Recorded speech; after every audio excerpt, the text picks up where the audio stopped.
एकदम टूटे पिंडा फूटे हो लेखा दरगाह माही, जिसमें आपकी मृत्यु हो जाएगी। आपको पकड़कर यम के दूत जो भक्ति नहीं कर रहे हैं, आप जी को धर्मराज के दरबार में, न्यायाधीश के दरबार में खड़ा कर दिया जाएगा, जो काल का न्यायाधीश है। और वहां जाकर के आपसे पूछेंगे कि भाई निकाल क्या लाया गठड़ी में, दिखा तेरा परस, कितनी माया इकट्ठी करके लाया तू। जो पूंजी लेकर गया था मनुष्य के श्वासों की, अब दिखा कितना कमा के लाया। फिर ये नीचे को मुंह कर लेगा ऐसे। पुण्यात्मा, ये जब मनुष्य शरीर छूट जाता है उस समय इस प्राणी के साथ ऐसे बीतती है जैसे सौपन में क्या देखते हैं कई बार एक गरीब व्यक्ति, और क्या देखता कि कार में बैठा जा रहा है। एक बताया था व्यक्ति, कहने लगा मैं आज सपने में ऐसा देखा कि जैसे कार में बैठा हूं और कार चला रहा हूं, और ब्रेक लगाया, आगे एकदम कोई ऐसी स्थिति थी, आगे ब्रेक लगाया, जोर से पैर मारा और रजाई फटी हुई थी उसकी, उस रजाई में का पैर आर पार हो गया। फिर वह आंख खुल गई, यानी निद्रा भंग होगी, देखो होता है वो पैर छोड़ दिया। फिर जब सौपन टूटा तो देखा ना कार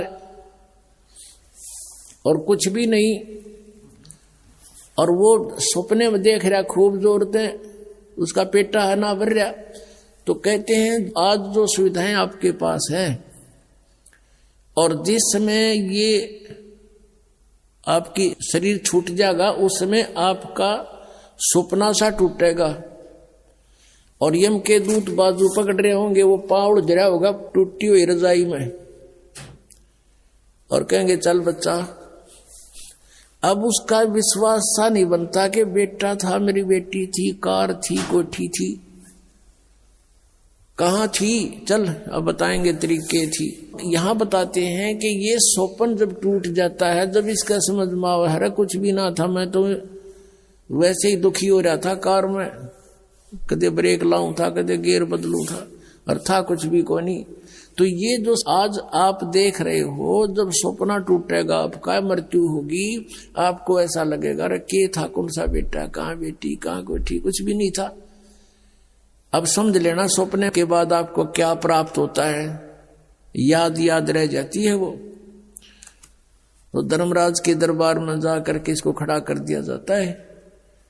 फिर वो पूछता भाई निकाल, उसको तो मालूम तो होता है ये सारा।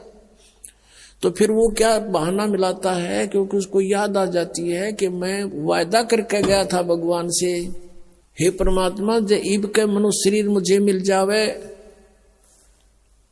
तो मैं सदा भगवान याद करूंगा, पेट के लिए थोड़ा बहुत कार्य भी करूंगा, लेकिन ज्यादा समय मालिक तेरी याद में बिताऊंगा। अब मुझे सब याद आ गया है। उस समय उसको पिछले पुण्यों जन्म जन्मांतरों के सारे दुख याद आ जाते हैं, और जब ये मनुष्य शरीर प्राप्त करके वहां से चलता है, इसको बार बार समझाया जाता है कि अब के गलती मत करना। तो ये कहता नहीं जी, पीछे गलती बनी सो बनी, आगे नहीं करूंगा।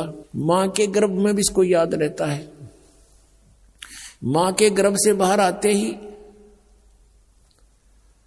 इसके ऊपर तीनों गुणों का ऐसा एकदम प्रभाव बन जाता है,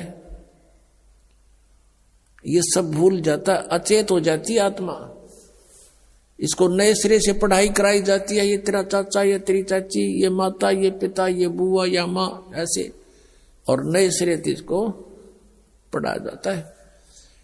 अब जब तक हम सत्संग में नहीं आते और सतगुरु नहीं मिलते, नकली संतों के सत्संग से भी लाभ नहीं, क्योंकि उनके पास ना नाम ना ज्ञान। उद्देश्य उनका अवश्य है कि हम सत्संग सुनावा, लेकिन